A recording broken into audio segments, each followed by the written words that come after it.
128 number page. मानव अस्तित्व के दो प्रधान सत्य। भारतीय मन ने अस्तित्व के दो प्रधान सत्यों को सदा अपनी दृष्टि में रखा। पहला, अपने विकास क्रम में मनुष्य की सत्ता की अवस्थाएं होती हैं, जिसमें से होकर उसे गुजरना होता है। दो प्रधान सत्य ये कह रहे हैं। पहला, इसके अंदर ये है, विकास क्रम में मनुष्य की सत्ता की अवस्थाएं होती हैं, जिनमें से होकर उसे गुजरना होता है। दूसरा, जीवन जटिल है और मनुष्य की प्रकृति भी जटिल है। प्रत्येक जीवन में मनुष्य को अपनी जटिलता की कुछ मात्रा को आकार प्रदान करना तथा उसे किसी प्रकार की व्यवस्था में लाना होगा। परंतु जीवन की प्रारंभिक गति उसका वह रूप निर्माण करना है जो मनुष्य में प्रकृतिगत अहम भाव की शक्तियों को विकसित करता है। स्वार्थ और सुख भोग की कामना, काम, अर्थ, पुरुषार्थ, चार पुरुषार्थों की बात हो रही है इसके अंदर। तो इसलिए एकाएक ही अगर किसी से कहा जाए आध्यात्मिकता के अंदर या स्पिरिट की परस्यूट पे एकाएक चला जाए, ये नहीं हो सकता।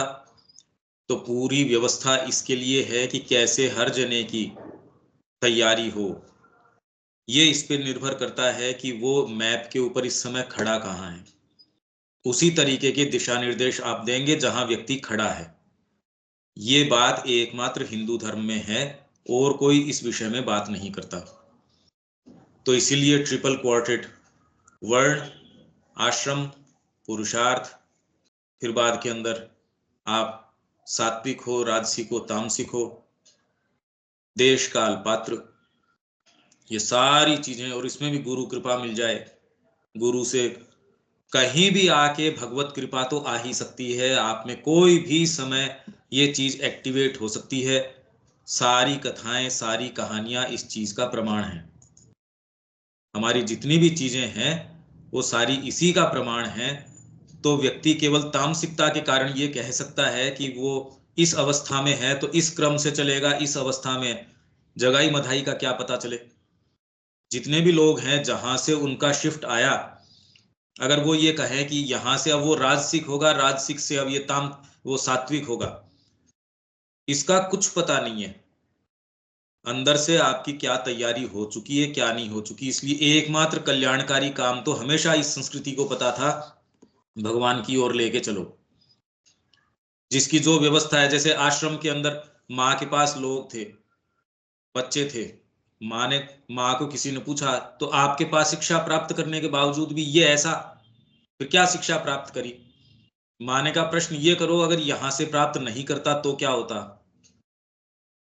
प्रश्न तो ये करो, ये यहां से प्राप्त करने के बावजूद ऐसा है, नहीं करता तो कैसा होता, ये देखो। प्रश्न ये करना चाहिए, पर ये पर्सपेक्टिव आता नहीं, क्योंकि हमको अंतरात्मा सर्वोपरि प्रतीत नहीं होती। वो होगी तो सारे समीकरण में बदलाव आ जाएगा।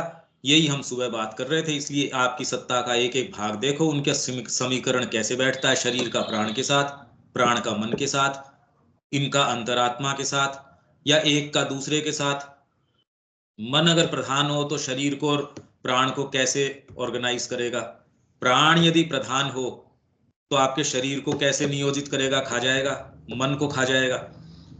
शरीर ही अगर प्रधान हो तब तो खैर घोर तामसिक और पशु ही होएगा, आदमी कुछ कर ही नहीं सकेगा। वैसे ही हम हैं मोटे मोटे, और तो क्या है, शरीर के हिसाब से ही चलते हैं, और कोई दूसरी कोई बात थोड़ी। उसमें थोड़ा सा प्राण आता है बस, माइंड तो है नहीं। तो स्वार्थ और सुख भोग की कामना, काम और अर्थ मनुष्य के प्रथम उद्देश्य हैं। भारतीय संस्कृति ने हमारी प्रकृति के इस प्राथमिक झुकाव को व्यापक मान्यता दी थी, काम और अर्थ को, पर धर्म के जुए के अंतर्गत निरंकुश नहीं छोड़ दिया। निरंकुश तो इनकी ये चल भी नहीं सकती। केवल शरीर के ऊपर ही कोई व्यक्ति केंद्रित हो तो शरीर भी ठीक नहीं रह सकता। मतलब केवल वो ये सोचे कि मैं भोजन ही भोजन के ऊपर रखूं तो शरीर भी ठीक नहीं रह सकता। भारतीय संस्कृति ने इस प्राथमिक झुकाव को व्यापक मान्यता दी। इन शक्तियों को अपनाना और व्यवस्था में लाना होगा, क्योंकि स्वाभाविक अहम जीवन को जीना ही होगा। और जिन शक्तियों का यह मनुष्य में विकास करता है उन्हें पूर्णता तक पहुंचाना होगा। परंतु इस तत्व को कोई अत्यंत निरंकुश मांग करने से, यही बात है, भारतीय संस्कृति को तभी समझ सकते हो। एक्चुअल में तो हमारे बीइंग की डिजाइन है ये, माँ और श्री अरविंद और इसी की शिक्षा की, मन की, प्राण की, शरीर की, अंतरात्मा के हाथ में दे दो। शिक्षा का एकमात्र उपयोग क्या है? अंतरात्मा की शिक्षा, वो बाहर आए, आपके इन सारे भागों को हाथ में ले ले। कहा तो खूब जाता है, इसका प्रयास तो देखा नहीं जा रहा। ये कहने में तो ये बातें खूब आती हैं, 12वां वॉल्यूम पढ़ा भी जाता है, चर्चा भी की जाती है, लोग बहुत बहुत बातें भी करते हैं, प्रैक्टिस के अंदर तो ये नजर आ नहीं रही। परंतु इस तत्व को कोई अत्यंत निरंकुश मांग करने से या उसकी संतुष्टि के लिए उसकी ओर आवेश में दौड़ने से रोकना होगा। केवल इसी प्रकार इसी की तालमेल की हम सुबह बात कर रहे हैं लाइफ डिवाइन के अंदर, कि प्राण को कितना स्थान देना चाहिए, निरंकुश मांगे हैं उनको कितना स्थान दे सकते हो, शरीर का क्या स्थान है, जायज कितना है, नाजायज कितना है, मन की कौन सी वाली चीजें ठीक हैं, कौन सी वाली के ऊपर चेक करना पड़ेगा। ये सारी की सारी समस्याएं हायर लाइट के अंदर, तो समझो आप पहले समस्या को और फिर इसका जैसा समाधान हो सके। भारतीय संस्कृति ने एक समाधान दिया, एक समय विशेष के ऊपर बहुत प्रासंगिक था। आज वो समाधान यदि उसी तरीके से लाना चाहें, आज नहीं आ सकता। इसलिए हम ये सोचें वही शिखा धारण कर लो, वैसी गुरुकुल कर लो, वही टीका लगा लो। ये कई सारी संस्थाएं जो हैं उसको वैज्ञानिक बताती हैं, वो बता के महामूर्खता, सबसे ज्यादा जो खंडन करते हैं हमारी संस्कृति का, वो तो वो लोग करते हैं जो उसको उचित ठहराने का प्रयास करते हैं। सेंस उनको है नहीं। जिन मानकों के ऊपर उसको उचित ठहराने का प्रयास करते हैं, उन मानकों पे ये संस्कृति जी ही नहीं कभी। वही वेद के संबंध में श्री अरविंद कह रहे हैं कि यदि सायण को आप आधार लेते हैं, तब तो वेद के अंदर आपका जो रेस्पेक्ट है, जो रेवरेंस है, वो केवल एक प्रेजुडिस बन के रह जाती है, वो कोई और दूसरी चीज नहीं रहती।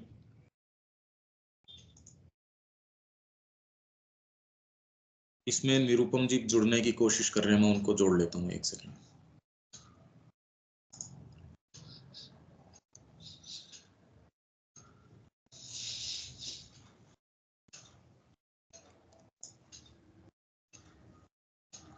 तो आवेश में दौड़ने से रोकना होगा। केवल इसी प्रकार यह तत्व अपने सभी परिणामों को बिना किसी भीषण दुर्घटना के प्राप्त कर सकता है। अभी तो इस बात को हम समझ नहीं सकते, क्योंकि सारी संस्कृति इसी के ऊपर मढ़ी हुई है। ये पेज नंबर है 128। इसमें हम बात कर रहे हैं काम और अर्थ की। मनुष्य के अस्तित्व के दो प्रधान सत्य। पहला सत्य तो ये कि एकाएक जंप करके स्पिरिचुअलिटी के अंदर नहीं जा सकते। दूसरा, क्रमिक तरीके से चलना पड़ेगा, जिसके अंदर काम अर्थ, इनको पहले स्वीकार करना पड़ेगा। इनकी जो जस्ट संतुष्टि है, जिनका उचित देह भाग है, उसको स्वीकार करते हुए आगे चलना होगा। मतलब हायर एक आपके एक अंकुश है, योग है, उसके अंदर इसको रखना पड़ेगा, नहीं तो भीषण दुर्घटना हो जाएगी, जो कि आज की संस्कृति इसका प्रमाण है। आध्यात्मिकता भी प्योरली यूटिलिटेरियन हो गई। वेद भी आपके जो है वो प्योरली इससे ये फायदा होगा, इससे ये फायदा होगा, इससे ये फायदा होगा। भाई जब श्री अरविंद कह रहे हैं पिछले 2000 वर्षों में किसी हिंदुस्तानी ने प्रवेश नहीं किया, तो वो क्या कहना चाह रहे हैं? हम तो चाह रहे हैं क्या इसमें प्रवेश करना? एक तो ये बात है ना, बिना साधना ये प्रवेश नहीं हो सकता। तो इससे भीषण दुर्घटना के प्राप्त कर किसी भीषण दुर्घटना के प्राप्त कर सकता है, को बिना किसी को प्राप्त कर सकता है, और केवल इसी प्रकार अंततः इसे स्वयं को अतिक्रांत करने तथा महत्तर आध्यात्मिक शुभ और परमानंद की ओर मुड़ने के लिए प्रेरित किया जा सकता है। मतलब आपकी लोअर वाइटल हिडोनिस्टिक टेंडेंसीज, आपकी फिजिकल नेचर। तो इसके लिए गुरुकुल में क्या किया जाता था? भौतिक आदत को तोड़ने के लिए पुनरावृत्ति, एक तो रिपीटिशन लगातार, दूसरे निर्विवाद आज्ञा पालन। गुरु जो कह रहे हैं उसका निर्विवाद आज्ञा पालन ये होता नहीं है। आज की संस्कृति जस्ट उल्टा कर रही है इसका। इंडिविजुअल है हर जना, निरंकुशता हो गई, हम किसी की मानेंगे नहीं, इसलिए परिवार कहाँ चल रहा है। अरे हर परिवार की आप जानते हो इसको अच्छे से, हर जना निरंकुश है, मैं आपकी नहीं मानूंगा और वो इसकी नहीं मानेगा, इसलिए घर चल नहीं रहा। चल कहाँ रहा है घर, घर चल नहीं रहा, इसलिए ये निरंकुश हो गए आपके भाग। हायर कोई चीज है नहीं, कोई आपको ये कहने वाला है नहीं, क्योंकि बैठ के तो ये सारे लोग एक दूसरे को, नारी उत्थान वाले उसको कह देंगे इसकी उत्पीड़न हो रहा है, दूसरे वाले उसका उत्पीड़न बता देंगे। ये काम तो परिवार भी आपका नहीं चल रहा। इसमें सबसे ज्यादा वल्नरेबल है आपके बच्चे, जो सबसे ज्यादा नुकसान होता है वो बच्चों का होता है। उनकी साइकोलॉजी में कोई घुस के नहीं देख रहा वो कितनी तकलीफ पा रहे हैं, इसलिए कोई दिशा भ्रमित हैं बच्चे। माँ बाप तो समाऊ उनको वो जी रहे हैं, बाकी उसका खामियाजा बरत रहे हैं बच्चे। न माँ को मतलब है न बाप को मतलब है, किसी को कोई मतलब नहीं है, अपना असर्ट करने की बात है। आप देख लो बारीकी से अगर इसमें फर्क है तो, इस बात के अंदर खाली एक मोटा मोटा तालमेल है। क्यों? क्योंकि हमने अपनी काम और अर्थ इस प्रकृति को अंकुश में नहीं रखा। तो आज के जो रूप पैदा हो रहे हैं वो तो लेजिटिमेट हैं, क्या दिक्कत आ रही है इसके अंदर? इसलिए धर्मगुरु आजकल बैठ के बड़ी बड़ी शिक्षाएं क्या दे रहे हैं सब, आपका पति आपका परमेश्वर है, वो ये है, इसकी स्वीकार करो, ये करो।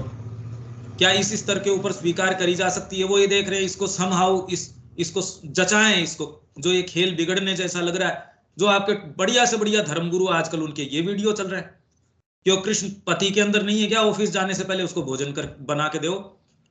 क्यों परिवार का ये नहीं है क्या? ये सारे टोटल धर्मगुरु ये वाली बात कर रहे हैं। तो हमारी वर्तमान स्थिति क्या है? और ये प्रश्न हम लोगों से है, और कोई दूसरा तो कह नहीं रहा। और जितनी भी आध्यात्मिक पद्धतियां हैं वो तो कह नहीं रही कि इस धरती के ऊपर कोई दिव्य जीवन आएगा। तो जो pure so called pure pursuits हैं वो तो इसको कड़ी को छोड़ के पलायन करके जंगल में चले गए। बीच वाले आपको ये वाली बात कह रहे हैं, उनके करोड़ों करोड़ों भक्त आप चारों तरफ देख ही रहे हो, खूब उनका नाम हो रहा है। पहले तो ये समस्या सामने लेके आनी, उसके लिए आप क्या कर सकते हो? ये तालमेल अगर मेरी खुद की सत्ता में नहीं है, अगर मेरे साइकिक्स समझ में आने के बाद प्रोमिनेंट नहीं है, मैं दूसरे को कैसे कह दूंगा भाई? मेरे को जो चीज आज तक उद्देश्य समझ में आया, अगर मैं अपने भी इनके ऊपर लागू नहीं कर सक रहा, तो मैं दूसरे के ऊपर लागू करने का क्या राइट है मेरे को? तो मेरी जो समस्याएं हैं वो परिवर्तित हो गई। मैं अकेले बैठ के कमरे में गा रहा हूं, कोई दिक्कत नहीं है उस कर्कश स्वर का। जैसे ही मैंने उसको माइक लगा दिया और खूब प्रचार कर दिया, मेरी कमियां और परिवर्तित होके अनंत गुना सामने आ गई। समस्या प्रैक्टिकल है। श्री अरविंद जो कह रहे हैं सैद्धांतिक को इस तरीके की बातें नहीं है, समाज को कैसे गवर्न करना है, गाइड करना है। हमको ये जब तक सैद्धांतिक लगेगी, इसका मतलब हम भी कोई अनुयायी है नहीं श्री अरविंद और माँ के। जब तक हमको, और हमारा जीवन कितने तो उसने प्रमाण दे दिए, हमारा स्वयं का परिवार जीवन, व्यक्तिगत जीवन, यही तो रिफ्लेक्ट कर रहा है। और हम उसको देखना नहीं चाहते, हम उसको आंखों में आंखें डाल के हमारे अपने जीवन को नहीं देखना चाहते। नहीं तो बारीकी से देखो, भाई भाई के बीच में, पति पत्नी के बीच के अंदर, और सबसे ज्यादा तकलीफ पाते हैं आपके बच्चे। आप भारतीय संस्कृति की बात कर रहे हो, आपके खुद के परिवार में अगर वास्तव में आप पेंट कर पाते, इसको एक चित्र बना पाते कौन कितनी तकलीफ में है, तो आपका परिवार बहुत तकलीफ में है। अगर साइकोलॉजी को कैनवस के ऊपर उतारा जा सकता तो कैसे रंगों में उतरना चाहिए था, ये हम अपने खूब जानते हैं। ये वर्तमान स्थिति है, तो देश में भी वही स्थितियां हैं इसके अंदर। इसलिए क्या करना चाहिए? पहले तो ये प्रश्न करना चाहिए हमको, तो बहुत उतर रही है, गले उतर रही है, ये बातें खूब अच्छी लग रही हैं, ये झंझट भी हमको अच्छा लग रहा है। ये वर्तमान स्थिति है। तो इसलिए केवल इसी प्रकार यह तत्व अपने सभी परिणामों को बिना किसी भीषण दुर्घटना के प्राप्त कर सकता है, और केवल इसी प्रकार अंततः इसे स्वयं को अतिक्रांत करने तथा महत्तर आध्यात्मिक शुभ और परमानंद की ओर मुड़ने के लिए प्रेरित किया जा सकता है। कोई आंतरिक या बाह्य अराजकता नियम नहीं हो सकती। स्व इच्छा, वासना, इंद्रिय आकर्षण, स्वार्थ और कामना के द्वारा ही किसी चरम या अत्यधिक मात्रा में संचालित जीवन मानव या मानवोचित जीवन का संपूर्ण स्वाभाविक स्वरूप नहीं हो सकता। तो मैं अपनी सबड्यू कैसे करूं? मेरी स्व इच्छा को अब कैसे सबड्यू करूं? वाइफ कैसे मान लेगी? क्यों, मैं कम हूं क्या आपसे? या पति कैसे मान लेगा उसकी? किस आधार पे तालमेल बिठाओ? अब प्रश्न ये है, अब तालमेल का आधार क्या है आपके पास? भी दोनों कह रहे हैं मैं बराबर पढ़ा हुआ हूं, क्यों, मैं मेरे कम हूं क्या? मैं अहंकार आते ही या मेरे अंदर क्षमता कम है क्या? किस आधार पे तालमेल बिठाओगे ये बताओ? समाज के आधार पे, इसलिए समाज का अंकुश चलता है पीनल आधार के ऊपर, लीगल आधार के ऊपर, इसलिए स्वयं संज्ञान ले रहा है। अभी वर्तमान के अंदर यही तो पिछले दिनों सारी समस्याएं चल रही थी। आपकी अगर मैरिज इस तरीके की हो, लड़के लड़के की हो, लड़की लड़की की हो, या इस तरीके की जो मैरिजेज हो, उसके अंदर संपत्ति का अधिकार क्या होगा, बंटवारा क्या होगा, यही पिछले पिछले साल ये बातें चल रही थी। तो वर्तमान में सारी समस्या यही है, हमारे पास इसका कोई उत्तर नहीं है। अहंकार आते ही ये इसका क्या उत्तर है? तालमेल आपको मजबूरन बिठाना पड़ेगा, जिसके अंदर आपने एक समस्या सुलझाई, 5 और खड़ी कर दी। कोर्ट में ये समस्या सुलझ नहीं सकती, ये कोई कोर्ट की चीज थोड़ी है। तो हमारे सामने अभी समस्या प्रैक्टिकल है, ये स्वेच्छा, वासना, इंद्रिय आकर्षण, स्वार्थ और कामना के द्वारा ही किसी चरम या अत्यधिक मात्रा में संचालित जीवन मानव या मानवोचित जीवन का संपूर्ण स्वाभाविक स्वरूप नहीं हो सकता। आज हमको ये प्रश्न ही नहीं समझ में आ रहा। हाँ, तकलीफ पा रहे हैं हम इस ढांचे के अंदर, पर ये ढांचा कुल मिला के आपको ये ही चीज करने की कर रहा है, ये ही चीज को लेजिटिमेट ठहरा रहा है। हमारे अपने परिवार के अंदर देख लो, ये सारी चीजें ऐसी की ऐसी हैं, और आपको कहो तालमेल बिठाओ, तो क्या आपकी स्त्री मानने के लिए तैयार है, या स्त्री बात उसकी मानने? क्यों, मैं कम कैसे हूं भाई? भाई अगर ये कहा जाए कि आप भोजन पका के इसको समय पे दे लो, मेरे से तो नहीं उठा जाता इस समय, आप उसके ऊपर अंकुश लगाओ, किस आधार पे लगाओ ये बताओ मेरे को। आप उसको समझाओ और वो अगला कहते मैं तो समझने के लिए तैयार नहीं हूं। क्या क्या आप तालमेल है? तालमेल ये चुपचाप आप कहीं और व्यवस्था कर लो अपनी। उसको भी कहो मैं बाहर से मंगा देता हूं, या मैं उठ के बना दूंगा। थोड़ा कोशिश करते हो, कोई गुरु के आश्रम से जुड़े हो तो सोचो गुरु के पास ले चलते हैं, वही समझा देगा इसको। या कोई अपन ये अनुशासन कर लेते, अपन कुछ ये कर लेते हैं, आप उसकी वाइटल को थोड़ा सा चारा डालने की कोशिश करते हो, चलो अपन घूमने चलेंगे। भाई ये सारी चीजें तो मेरे से अच्छे जानते हो आप, क्योंकि आपको तो पीड़ा ही इससे भोगनी पड़ती है कि कैसे करें इसको। आध्यात्मिकता कहां, अभी तो ये समस्याएं रोज हमारे सामने हैं। स्व इच्छा, मेरी इच्छा। आपने अभी एक कोई संगठन बनाया, अब उसके अंदर एक जना कह देता है नहीं मैं तो नहीं, तुरंत में दूसरों को पता है कि ये इस आयोजन में पैसे ये दो तीन जने देने वाले हैं, इनकी माननी पड़ेगी, हम तो पैसे देंगे नहीं। तो वहां ठीक ठीक पैसे के कारण चल जाता है, या इसमें क्षमता है, पोडियम तो यही संभाल सकता है, अपने में तो है नहीं, या इसके संपर्क है, मतलब कोई ना कोई आपके हेतु हैं, वो हायरार्की तय कर देगा। जिसके ये कोई से भी हायरार्की वाले नहीं आते होंगे, इससे क्या है फिर बाद में उसके नाराज होने का भी विशेष फर्क नहीं पड़ता वैसे के अंदर। आप किसी भी आयोजन को कैसे कर रहे हो, आप बारीकी से देखो तो सही। मेन व्यक्ति ये है तो सेंटर में लेके आओ फोटो के अंदर, या इसको यहां चेयर दो, इसको यहां दो, यहां दो, यहां दो। ये आदमी नाराज नहीं होगा तो ठीक है, इसके साथ चलता है। ये नाराज हो सकता है, इसको ये वाली करो। आध्यात्मिकता का क्या लेना देना है इसके अंदर? तो स्व इच्छा, हमारे पास क्या आधार है इसको स्व इच्छा को कंट्रोल करने का? मैं प्रश्न उठा के छोड़ रहा हूं आपके लिए। इसलिए अभी मनुष्य जाति आगे नहीं है इससे। काम और अर्थ, अभी तो अर्थ का ही है सारा का सारा, यूटिलिटेरियनिज्म है सब, टोटल यही है। सबड्यू करे कौन, किसके आधार पे करोगे? इसलिए पैसा सर्वोपरि है, या आपका पद वाइटल जो है, जिसको आपने मानक मान लिए। धन, धन इसलिए क्योंकि आपको वो इन चीजों की पूर्ति कर देगा, इसलिए धन इंपॉर्टेंट है। धन इसलिए इंपॉर्टेंट है। आप ये देखिए कि कौन सी चीज इंपॉर्टेंट हो पाती है, कौन सी नहीं हो पाती है। मां का काम उतना इंपॉर्टेंट है या नहीं है? भाई इसमें ये देखना पड़ेगा। यही साधना अटकी हुई है। वासना, इंद्रिय आकर्षण, उसको लेजिटिमेट ठहरा रहा है। पूरा समाज डॉक्टर को बिठा लेते हैं और उसको कह देते कोई दिक्कत नहीं है, लिव इन रिलेशन के अंदर रहने में कहीं कोई दिक्कत नहीं है। और ये जो ब्रह्मचर्य का पालन है ये गड़बड़ हो रहा है, आपके प्रोस्टेट कैंसर हो जाएगा अगर ये करोगे तो। अगर आप ये वाले काम करते हो आपके कैंसर हो जाएगा। तो इसलिए आप ये काम करते रहो, बस आप थोड़े थोड़े ये एहतियात बरतते रहो, सब टोटल मतलब आके ये कहने की स्थिति कि एजुकेशन में ये पार्ट बनाओ, ये करो वो करो, ये क्या कारण है जी इस चीज के? आप बात कर रहे हो आध्यात्मिकता की, इस गेट के बाहर तो है नहीं। और हम भी क्या सीरियस हैं ये प्रश्न करो, इस विषय में ये प्रश्न करो। वासना, इंद्रिय आकर्षण, स्वार्थ और कामना चरम या अत्यधिक मात्रा में संचालित जीवन मानव या मानवोचित जीवन का संपूर्ण स्वाभाविक रूप नहीं हो सकता है, नहीं।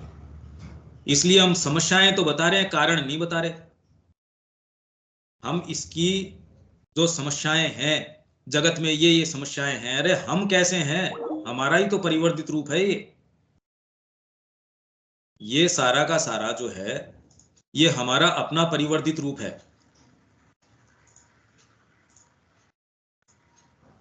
फिर यह आकर्षक कल्पना कि ऐसा होना संभव है और यही सच्चा विधान है, एक ऐसा प्रलोभन है जिसके साथ पश्चिमी मन ने अपने स्वाभाविक झुकावों या आवेशों में अपना मन बहलाव किया है। इसको बताओ, ये स्वेच्छा अपनी ये लाइन अगर इस पे रुक जाते हैं अपन दीपक, ये जो लाइन है यही है, इसका आधार क्या है? इसको क्या आधार है आपके पास कि अनुशासन लागू करो परिवार के अंदर? कोई आधार है क्या इसका? स्वेच्छा, आधार तो आध्यात्मिकता की बात तो बहुत परे की है।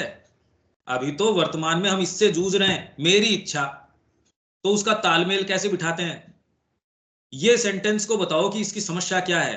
लोग सोचते हैं यो ही है, ये तो इसी से जूझ रहे हैं हम वर्तमान के अंदर। तो नहीं, इसका तो सीधा सीधा सा है कि a drop of practice is better than ocean of theories and good resolutions.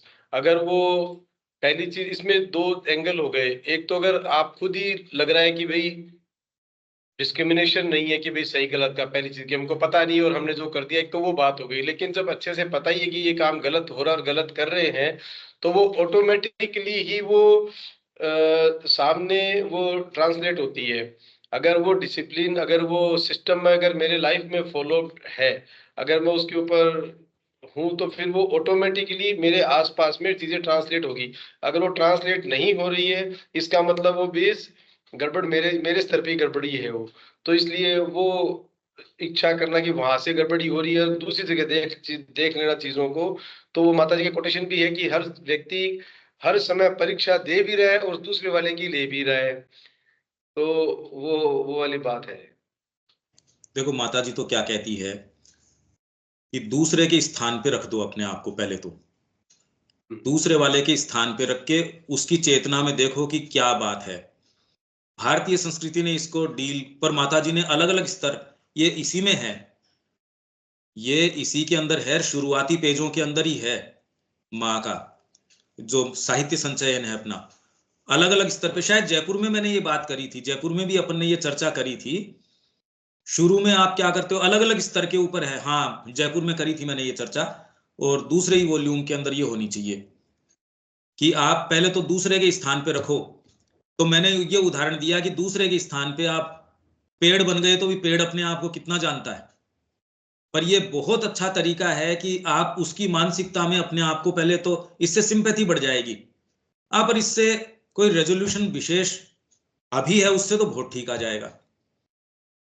तो भारतीय संस्कृति ने इसको कैसे किया? धर्म के अंकुश के द्वारा। इसलिए यहां आप किसी भी चीज में देखो, धर्म का जो जुआ है ना, वो हमेशा ही धर्म सही उचित, तो उचित अनुचित का अगर बोध आ जाए, दो जने अगर ये नहीं है, तब तो वो कल्चर्ड मनुष्य ही नहीं है। अगर आप बैठ के बात ही नहीं कर सकते, मेरे को ये बस मैंने कह दिया इसलिए ये होना चाहिए, ये तो शिक्षा में ये तो आप इस भाई, ये तो पढ़ाई है, यही जा रहा है कि आप किसी के सिर पे पांव रख के आगे बढ़ो। जब ये सिखाया जा रहा है तो आपको शिकायत करने की क्या इसमें है कि मेरे को पत्नी ऐसी मिली या पत्नी को पति ऐसा मिला और बच्चे ऐसे मिले? ये तो यही होना है इसका। तो इसलिए अभी तो इसका कोई तालमेल का सूत्र है ही नहीं। ये समस्या बहुत ज्यादा गंभीर है।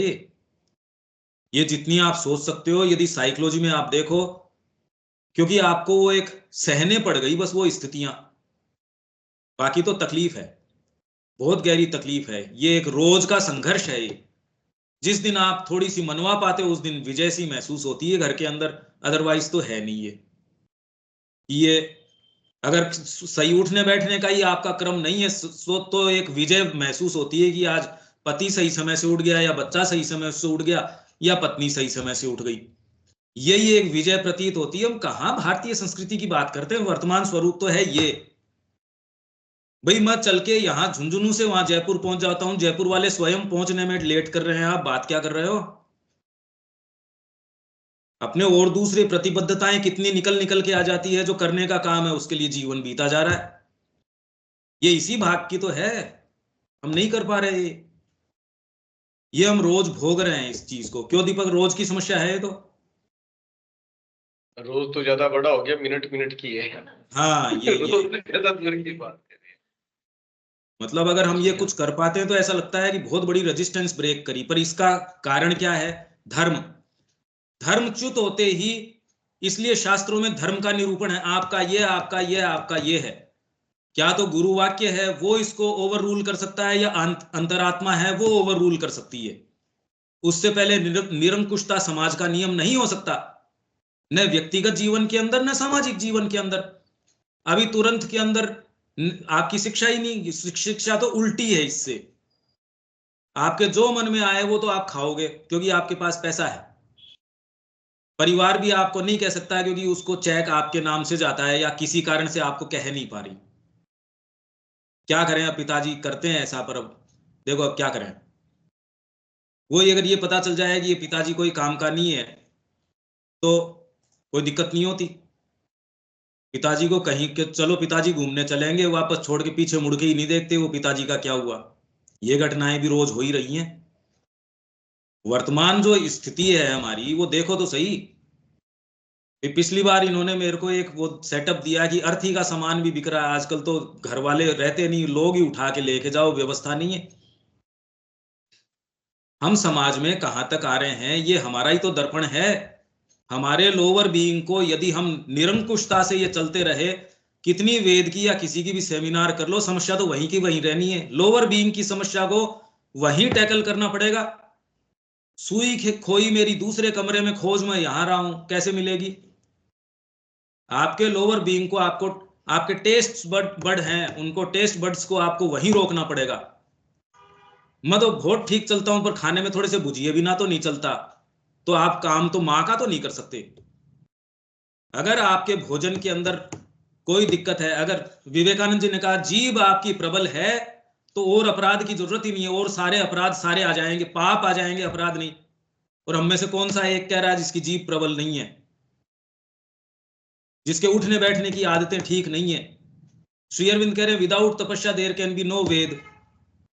ये रख लो अपनी टेबल के ऊपर, तपस्या करने के लिए हम तैयार हैं क्या? तो काम और अर्थ, पर इनकी तुष्टि हमेशा धर्म के जुए के अंतर्गत। इसीलिए ब्रह्मचर्य का पालन है, नहीं तो ब्रह्मचर्य का लेना देना भी क्या है। इतनी बात करने से आपको यह पता चला कि कितनी प्रज्ञा थी संस्कृति के अंदर, इसलिए ढांचा चल सकता था। तब आप मंदिर बना सकते थे, अभी तो घर पे सही खाना तो नहीं बनता, सही समय पे खाना नहीं बनता। आप चाहते हो वो उचित खाना नहीं बनता, सही समय पे उठते नहीं, बैठते नहीं, व्यवहार नहीं, कुछ नहीं। निरंकुशता, केवल निरंकुशता, क्योंकि हमारे मन में आ गई, हमारे मन में आ गई इसलिए कर रहे हैं। उचित अनुचित क्या होता है, मेरे मन में आ गई बस ये। अगर पूरे समाज में ये चीज चल रही हो, आप कितने भी तो मंदिरों में जा रहे हो, कितनों भी आपने कुछ भी कर लिया हो, आप निरे पशु हो बस। भारतीय संस्कृति ने इसको टैकल किया शुरू से। यह आकर्षक कल्पना की ऐसा होना संभव, और यही सच्चा विधान है, एक ऐसा प्रलोभन है वाइटल।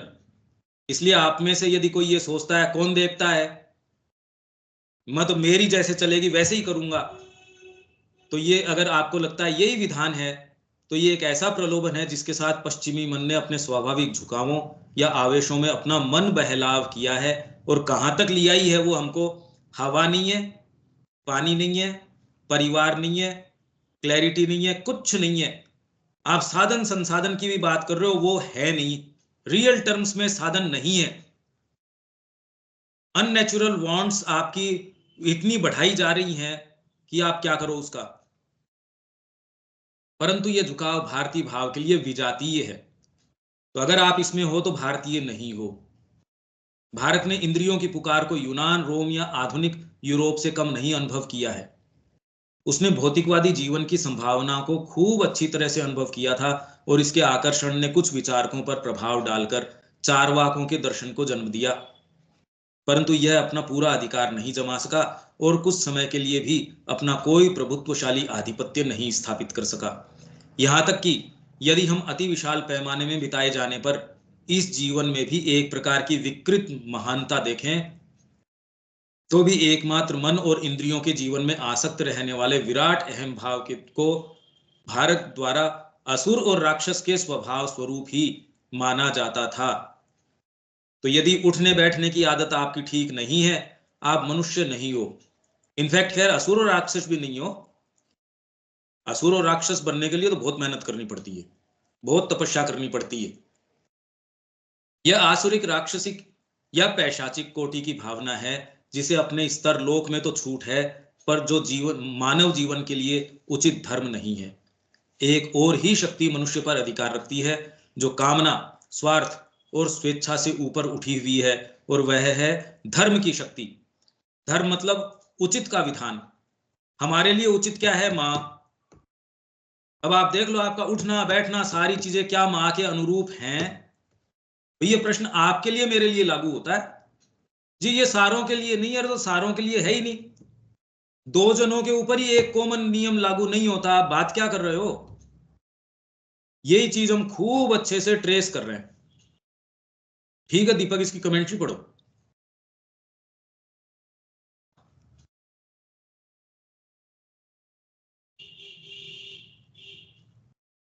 मानव अस्तित्व में काम और अर्थ की उपयोगिता और उनका सही स्थान समझने के लिए हमें भारतीय संस्कृति के आधारभूत विचार की ओर मुड़ना होगा। यह आधारभूत विचार है कि केवल एकमेवा द्वितीयम की ही सत्ता है, उनके अतिरिक्त अन्य कुछ है ही नहीं। इस सृष्टि का संपूर्ण प्रयास उसी एकमेवा द्वितीयम के सूत्र को, जो कि सभी कुछ के मूल में अंतर्निहित है, बहुलता में प्रकट करना है। मतलब जो एकमेव है वो इस मल्टीप्लिसिटी के अंदर एक्सप्रेस कर रहा है, उसको करना है। हम कह सकते हैं कि इस क्रम विकास में जगत में इसी सूत्र को प्रकट करने का कार्य चल रहा है, ठीक है, जिसमें दोहरी प्रक्रिया के द्वारा यह कार्य किया जा रहा है। एक है अधिकाधिक विकसित होते बाह्य रूपों की अधिक गोचर प्रक्रिया, और दूसरी है अंतरात्मिक विकास की एक अगोचर प्रक्रिया। अधिकाधिक विकसित होते बाह्य रूपों की अधिक गोचर प्रक्रिया। तो अधिकाधिक विकसित होते बाह्य रूपों की अधिक गोचर प्रक्रिया मतलब कि जो कि अपन साइंस है, आर्ट है, लिटरेचर है, इन सब के रूपों नहीं, की ये नहीं। जड़ पदार्थ, फिर बाद में प्राण तत्व, प्राण तत्व के अंदर पूरी रेंज है, प्राण के बाद मन तत्व, शरीर का विकास। अधिक विकसित होते बाह्य रूप मतलब जो जैसे मनुष्य तक विकसित हो गए, मनुष्य तक विकसित हो गया डेवलपमेंट। अब और अब तो ऐसा तो कुछ भाई, अगर मान लो फिजिकल भी अगर देखे तो खाली फिजिकल बीइंग ही हुआ, उसके अंदर तो बहुत सारी चीजें और अधिक मतलब बढ़ती जा रही है, ऐसा कुछ गोचर प्रक्रिया है ये। मतलब आंखों से हम देख सकते हैं, जिसको हम देख सकते हैं, दिखाई दे रही है नहीं देख सकते हैं, ठीक है। प्राण तत्व और पहले जड़ तत्व आया, जड़ तत्व को के अंदर कितनी वैरायटी है, फिर बाद में उसके अंदर जीवन आया। जीवन को यहाँ पूरे तरीके से स्थापित करने के लिए कितने कितने मल्टीपल रूप, असंख्य रूप। पहले सिंगल सेल्ड ऑर्गेनिज्म थे। सिंगल सेल्ड ऑर्गेनिज्म क्योंकि वो शॉर्ट लिव्ड थे, एक में बीमारी आई सब में आ जाएगी एक साथ ही, तो प्रकृति ने कहा ये तो नहीं चल सकता। लाइफ को यहाँ प्लांट बहुत डीपली किया गया है, कितने कितने रूप हैं, विज्ञान रात दिन खोज कर रहा है तो भी कोई पूरी थोड़ी बता पाया है कि इसकी इतनी वैरायटी है। तो ये गोचर प्रक्रिया है, म्यूटेशन चल रहा है, ऊपर चल रहा है। यही लाइफ डिवाइन में हमने पढ़ा था ना कि दो प्रक्रियाएं हैं कि इसके अंदर क्या तो क्रम विकास करता रहे या कोई व्यक्ति जो है क्रांतिकारी प्रयास से। सेकंड पैराग्राफ में यही तो था ह्यूमन एस्पिरेशन के अंदर। वो मतलब अगर इसको सारे को इस पर्सपेक्टिव में नहीं देखें, लाइफ डिवाइन नहीं समझ में आ सकती। जैसे सुबह हम देख रहे हैं, वो तो सारी चीज को समाहित कर रही है, पर श्री अरविंद इतने फास्ट मूव कर रहे हैं सारे पर्सपेक्टिव को लेके, वो समझ में नहीं आ सकता अगर हम उसको सारे को ट्रेस नहीं करें तो। इसलिए समझ में आता नहीं तो लाइफ डिवाइन पढ़ने के बाद जीवन ऐसा कैसे रह सकता है, ये बताओ मेरे को। ऐसा जीवन तो नहीं रह सकता। भारतीय संस्कृति को पढ़ने के बाद में ये मुद्दे तो नहीं रह सकते। बिना धर्म के आपके काम और अर्थ कैसे रह सकता है अगर भारतीय संस्कृति पढ़ी है तो? हो ही नहीं सकता। जीव के टेस्ट के कारण तो आप कभी कह दो मर जाऊंगा, खाऊंगा नहीं, अगर ये कर रहे हो तो आपके पास गए नहीं। भाई अमृत मैंने अगर एक बूंद भी लिया है तो उसका प्रमाण है कि मैं अमर हूं। अगर मृत्यु हो रही है तो वो गया नहीं, बस। तो ये दो प्रक्रियाएं हैं, एक तो गोचर प्रक्रिया और दूसरी एक तो बाहर से दिखाई देने वाली और एक अंदर से अंतरात्मिक विकास की अगोचर प्रक्रिया। वो जीवन दर हमको जीवन दिख नहीं रही है, जीवन तो चल रही है। और वो एक हर जीवन चल रही है।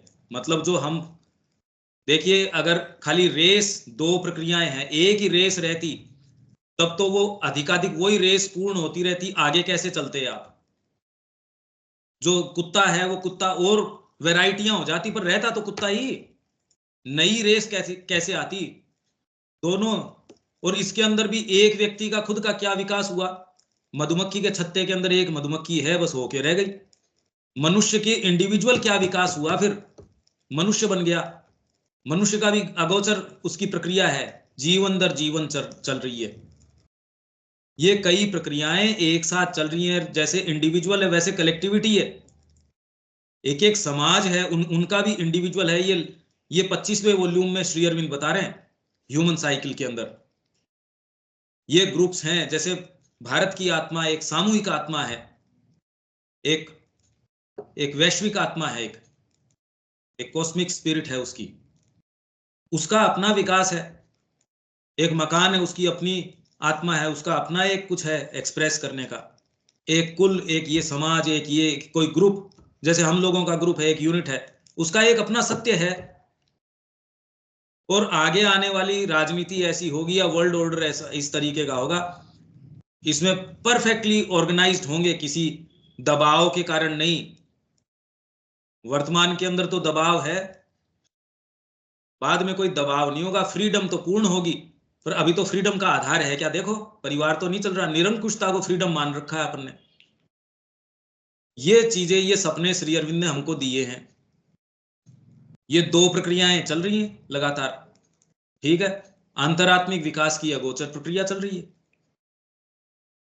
पहली प्रक्रिया की बात करें तो चूंकि यह क्रम विकास सत्ता के अवचेतन और निश्चेतन स्तरों से उठ रहा है, अतः सभी चीजों में सदा ही उनका बड़ा भारी गुरुत्वाकर्षण बना रहता है। ठीक है, वो बार बार में नीचे से जो आ रही है। ठीक है, ऐसी विषम परिस्थितियों में अधिकाधिक जटिल भौतिक रूपों और चेतना के उत्कृष्टतर स्तरों की अभिव्यक्ति संभव हो पाए, इसके लिए प्रकृति की प्रथम आवश्यकता होती है किसी भी प्रकार जीवन को सुदृढ़ रूप से स्थापित करना, ताकि उत्तरोत्तर विकसित चेतना को धारण करने में अधिकाधिक सक्षम देह रूपों को तैयार किया जा सके।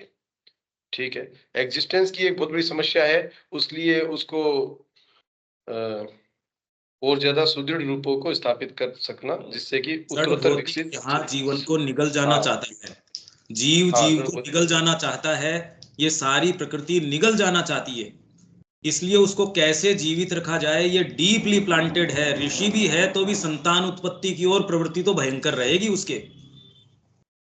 ये तो क्योंकि यज्ञ कैसे चलेगा नहीं आगे अगर जीवन नहीं रहेगा तो। यहाँ ये डीपली प्लांटेड है, और जब तक ये ही प्रक्रिया चलती रहेगी तब तक तो कोई बहुत ज्यादा शुभ चीजें नहीं हो सकती। इसलिए श्री अरविंद कह रहे हैं सुप्रामेंटल जरूरी है, सुप्रामेंटल जरूरी है। अगर इसी अवचेतन से ही बच्चा आएगा, हाँ, इसलिए ये माँ के ऊपर डिपेंड करता है। ये माँ का बहुत बड़ा योगदान है कि वो किस तरीके से बच्चे को पेट में गढ़ती है, माँ बाप किस तरीके से गढ़ते हैं। पहले तो बहुत ज्यादा स्ट्रिक्ट थे उसके लिए, चारों तरफ का वातावरण कैसा है। और दूसरे देशों के अंदर तो बहुत इस पे, जापान में तो बहुत विशेष ध्यान रखा जाता है कि उसको अच्छी शुभ कंडीशंस दी जाए, हार्मोनियस दी जाए। यहाँ तो कौन सी हार्मोनियस, क्राइम के तो आप सीरियल देखते रहो तो सारे दिन पड़े पड़े। तो बच्चा आएगा वो क्या, वो तो ऑलरेडी सीख के आया, आपका क्रिमिनल एक्टिविटीज कैसे है तो देखो आप क्या क्या दिखा रहे हैं। वो एक्चुअल जो चीजें नहीं होती उससे ज्यादा ड्रामेटाइज करके दिखा रहे हैं। एक्चुअल जो नहीं कर सकते वो क्राइम जो है वो सारी तो सीख के आता है बच्चा। अच्छी हवा नहीं, अच्छा भोजन नहीं माँ को, फिर यहाँ कोई इतना कोई ये बाहर निकलते भी कोई उसको अजीब लगता है। जापान के अंदर तो ये है कि हमारा भावी पीढ़ी है वो पल रही है, बहुत रेस्पेक्ट से देखा जाता है। बहुत अजीब सेटअप है। यदि अगर जीवन को आप देखें बारीकी से, जो करने के काम है उनको तो लास्ट हाशिए के ऊपर छोड़ दिया जाता है, और जो काम नहीं करने के, आपकी चेतना, समय, एनर्जी, धन, सब के सब ऐसी चीजों में जा रहे हैं। उसको कुछ भी हम थोड़ा सा अच्छे रंगत देने के लिए अच्छी अच्छी बातें कर लेते हैं धर्म की ओर की। एक्चुअल समस्या यहां है, इसलिए भावी पीढ़ी नहीं आ रही, रोग से ग्रसित होके आ रही है, एलर्जीज से ग्रसित होके आ रही है, लाइफ स्पान बहुत थोड़ा है, बहुत तकलीफ में है नेक्स्ट जनरेशन आपकी। अभी आगे कितना चल पाएगी, मुश्किल है। भाई आपको थोड़ा भोजन मिला, अब जो है उनको तो दूध भी सही नहीं मिल रहा, भोजन सही नहीं मिल रहा। जिस वातावरण में रह रहे हैं वहां बच्चा माँ का दूध पी रहा, उसके पेट में इतना विषाक्त जो केमिकल वगैरह मिल रहे हैं माँ के माध्यम से, तो माँ कितना ले रही है ये सोचो। ये वर्तमान स्थिति है, इसलिए मन का विकास नहीं हो रहा। सही दूसरी फैकल्टीज ऐसी दूषित दूषित वातावरण में नहीं हो सकती क्योंकि मन का विकास ही नहीं हुआ। अच्छी भाव, अच्छी चीजें, भोजन अच्छा नहीं, हवा अच्छी नहीं, तो ये चीजें नहीं आ सकती। इनके ऊपर कोई काम करता नहीं है।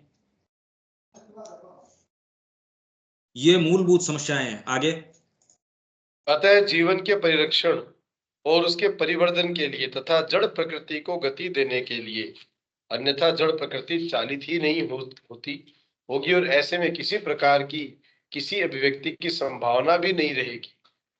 प्रकृति कामना और भय को गहराई तक आरोपित कर देती है।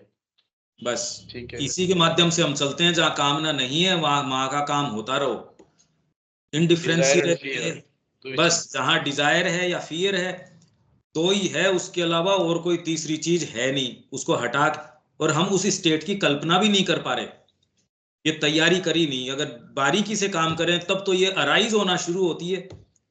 भाई हम तो मान लो यहाँ निकम्मे हो सकते हैं, पर पश्चिम वाले लोग तो खूब मेहनत करने वाले हैं, विचारवान लोग हैं। अगर उनको ये बात पकड़ में आ जाए रात दिन करके वो तो कर लें ये काम। हम तो यहाँ बिल्कुल जैसे हैं भारतीय वैसे हैं। हम तो एक मोडिकम अपना है परिवार के अंदर, वो पशुता खूब ठीक लगती रहे हमको, समय पे अपनी चाय मिल जाए, समय पे ये मिल जाए, अच्छी सी ये डाइनिंग टेबल बढ़िया है। भाई मेरे को तो देखो ये बेसिक कम्युनिटीज ये चाहिए, इसके बिना नहीं रहा जाता। ये सेंट्रल हीटिंग सिस्टम चाहिए, वो चाहिए, ये सारी चीजें चाहिए, उसके अलावा मेरे से नहीं होता।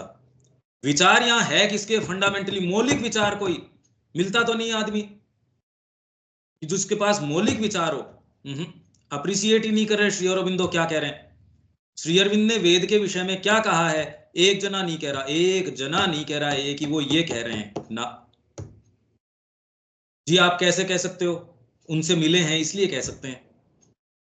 अगर हम संस्था यही चला रहे हैं, जब उनसे प्रश्न उत्तर करते हैं तब ये लगता है अरे ये क्या बात हुई वगैरह। नहीं, हम तो वेद को तो ठीक है, सीक्रेट ऑफ वेद जो श्री अरविंद की है उसके ऊपर तो कोई कोई जाना ही नहीं चाहता, काम तो हो नहीं रहा इसके ऊपर।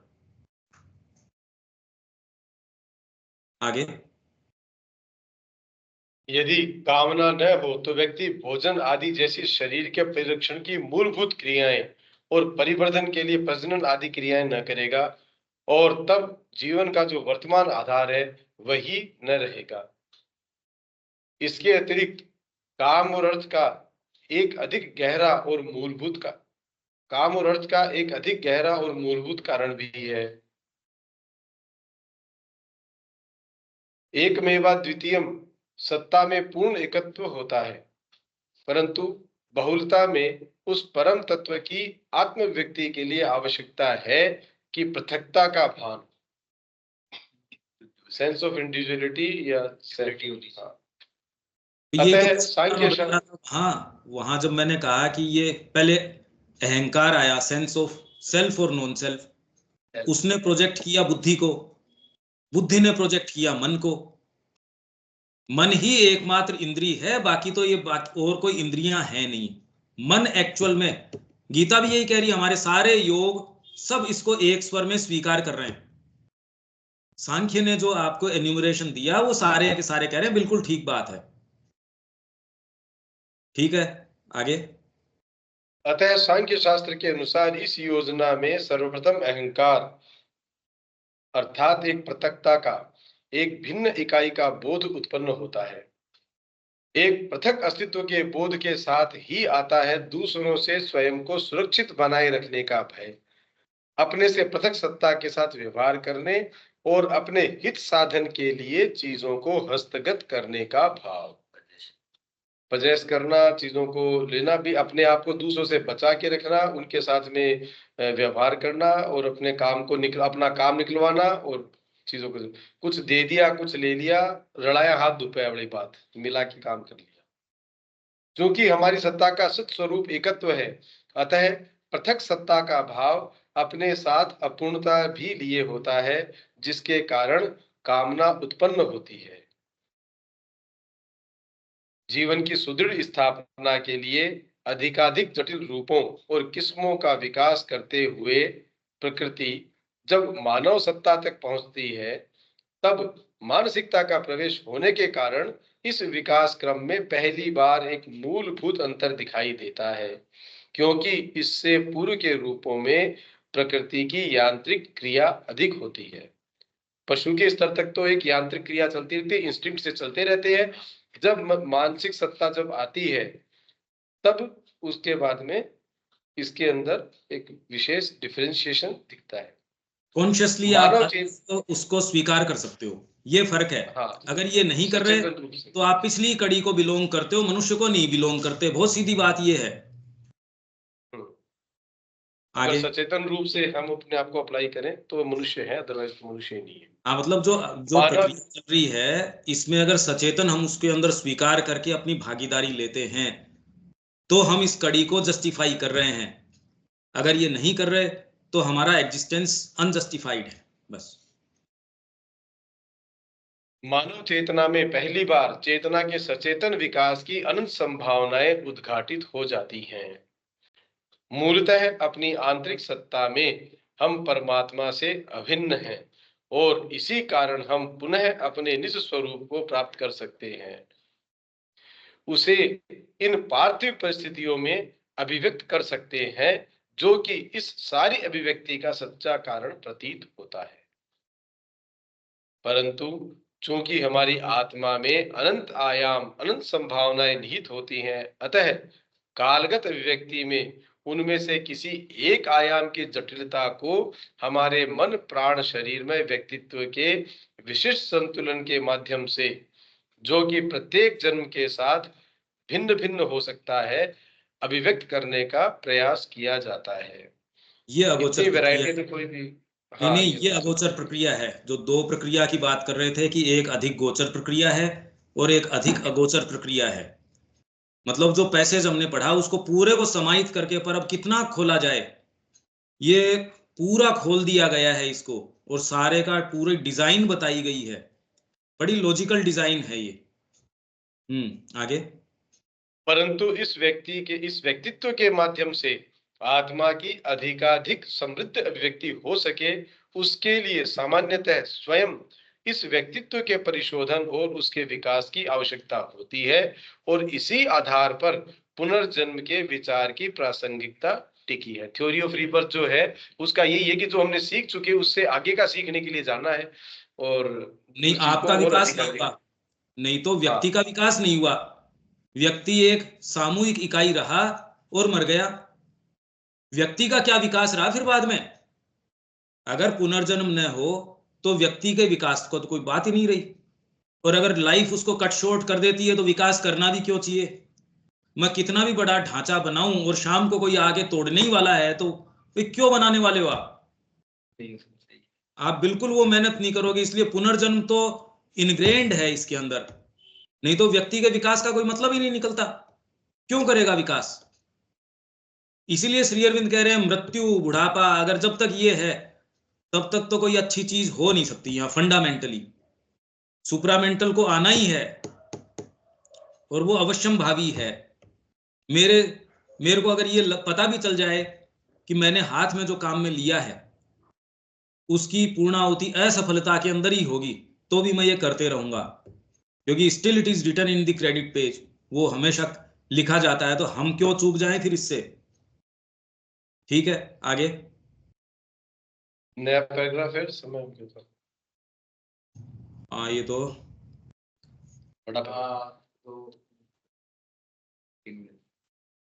फटाफट पढ़ना है तो पढ़ दूं, हाँ, तो ये फिर मैं पढ़ देता हूं इसको। वर्तमान में हम देख सकते हैं कि पश्चिम की सारी भौतिकवादी संस्कृति, जिसमें पश्चिम का भौतिक विज्ञान भी शामिल है, घोर रूप से एकमात्र अपने सुख भोगवादी और अहमात्मक भावों की तुष्टि पर केंद्रित है। परंतु व्यक्तित्व के विकास में जहां अहम की भारी उपयोगिता थी, वहीं एक सीमा के बाद उसकी उपयोगिता समाप्त होने पर भी जब उस पर बल दिया जाता है, तब वही हमारी प्रगति में बाधक बनने लगता है। यदि अहम को किसी प्रकार के अनुशासन में न रखा जाए और उसे उसकी निरंकुश अभिव्यक्ति के लिए छोड़ दिया जाए, तो परिणाम बड़े ही भयंकर हो सकते हैं। उदाहरण के लिए, एक विशाल ऑर्केस्ट्रा में अनेकानेक प्रकार के साज, स्वर संगतियां आदि होते हैं और सभी का संपूर्ण योजना में अपना अपना निर्धारित स्थान और योगदान रहता है, जिनसे मिलकर संपूर्ण संगीत बनता है। और इसमें किसी भी स्वर या साज को बेमेल रूप से एकांगी महत्व नहीं दिया जा सकता। वस्तुतः अहम बोध, कामना, व्यक्तिगत स्वार्थ आदि के पीछे जो शक्तियां काम करती हैं, उनमें समष्टि को अनदेखा करने की प्रवृत्ति होती है। समष्टि मतलब कलेक्टिविटी, मैं, बस मेरे को ही असर्ट करना। तो आपका परिवार भी टूट जाएगा, आप भी तकलीफ में आ जाओगे। पर यह नजर नहीं आता व्यक्ति को कि मैं जो असर्ट कर रहा हूं अपने आप को, उससे तो परिवार भी टूट गया, मेरे बच्चे भी तकलीफ में आ गए, मैं भी तकलीफ में आ गया, सारी तकलीफ में आ गए। यदि वे समष्टि को स्वीकार करती भी है, तो केवल अपने क्षुद्र अहम के ही एक परिवर्धित रूप में और उसकी एक अधिक विशाल तुष्टि के साधन के रूप में। ये मिनिमम आदमी को आ जाता है, यार परिवार से ठीक चलो तो आप भी ठीक रहोगे। हाथ अगर भोजन देगा तो हाथ को भी भोजन मिलेगा, वो अगर भोजन मुंह में नहीं देगा तो हाथ भी जिंदा नहीं रहेगा। ये वैसा ही है जैसे हमारी भौतिक देह का प्रत्येक अंग अन्य अंगों को अनदेखा कर स्वयं अपने ऊपर केंद्रित हो जाए, तो ऐसे में न तो संपूर्ण देह ही स्वस्थ रह सकती है और न स्वयं वह अंग ही स्वस्थ रह सकता है। अतः भारतीय संस्कृति ने सदा ही अपने मूल उद्देश्य को अपने सामने रखा और उसकी छत्र छाया में हमारी सत्ता के इन भागों को उनकी अभिव्यक्ति का उसी प्रकार पूर्ण अवसर प्रदान किया, जिस प्रकार कोई योग्य और अनुभवी शिक्षक अपनी छत्र छाया में और एक नमनीय अनुशासन के अंतर्गत अपने शिष्य को त्रुटि करने का, परीक्षण करने का और विकसित होने का पूरा अवसर प्रदान करता है। एक सच्चा शिक्षक यह भी जानता है कि प्रत्येक विद्यार्थी की भौतिक, मानसिक और मनोवैज्ञानिक क्षमताएं भिन्न भिन्न होती हैं, अतः उसी के अनुसार उससे व्यवहार करने की आवश्यकता है। इसी कारण भारतीय संस्कृति में सभी सुनिर्धारित विधानों के बावजूद भी व्यावहारिक निर्णय में सदा ही देश, काल और पात्र का विचार किया जाता था। इस पूरे प्रसंग का मूल संदेश यही है कि भारतीय संस्कृति ने मानव सत्ता के किसी भी भाग का दमन न करते हुए अपने उच्चतम उद्देश्य के प्रकाश में प्रत्येक भाग को उसकी अभिव्यक्ति और उसके विकास का पूर्णतम संभव अवसर प्रदान करते हुए भी उसकी सीमाओं का अतिक्रमण साधित कराकर उसे आत्मा की अभिव्यक्ति के एक सशक्त साधन के रूप में विकसित करने का प्रयास किया है। और इसकी समस्या मैंने आपके सामने इसीलिए शुरू में पोजिट कर दी थी।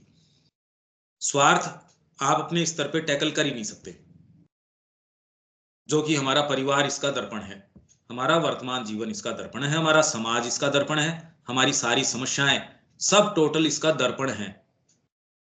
हमने काम और अर्थ को हमारे जीवन का केंद्र बना लिया, तो जो रूप है वो तो स्वाभाविक ही है, बिल्कुल स्वाभाविक हो गए। जिसके अंदर ये निष्ठा कि पिताजी देख ही आए, वो तो बच्चा तो देख नहीं गया, एक दूसरे को आकर कौन से टाइम में जी रहे हो आप? अभी तो बच्चे एक दूसरे को जानते हैं, वो तो संबंध में है साहब एक दूसरे के, आप बात क्या कर रहे हो? तो जो चल रहा है वो इसी कारण है, काम और अर्थ। माँ बाप भी कहते हैं ओ देखो बच्चे कैसे हो गए, उनको बच्चों से मतलब नहीं है। उनकी महत्वाकांक्षाएं यदि पूरी हो रही हो तो बच्चा बढ़िया है, उनकी महत्वाकांक्षाएं पूरी नहीं हो रही तो बच्चा ठीक नहीं है। बच्चे का क्या हो रहा है क्या नहीं हो रहा है, उनके खुद के जीवन का गारा हो रहा है, तो बच्चे का ठीक कहां से कर लेंगे वो। मैं स्वयं धर्म के अनुसार नहीं जी रहा, मेरे को पता ही नहीं ना सही क्या है गलत क्या है। मेरा बच्चा ऐसा नहीं है, हर माँ बाप ये कह रहे मेरे अनुसार नहीं है। अरे तो कोई भी ठीक नहीं रहा क्या ऐसे?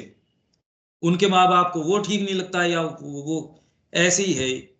फंडामेंटली हमको ये सोचना शुरू करना पड़ेगा। मेरे ख्याल से इशू तो समझ में आ रहा है, ये इशू समझ में आ रहा है ना, ये और भारतीय संस्कृति ने कैसे टैकल किया इसको। और सुबह यही सामंजस्य की समस्या, और मूलभूत हम तो लाइफ डिवाइन की बात कर रहे हैं, वो अगर आप सुनो तो आप देखना, वो पहली पैराग्राफ 2 पैराग्राफ किए हैं आज, कितने दिन हो गए।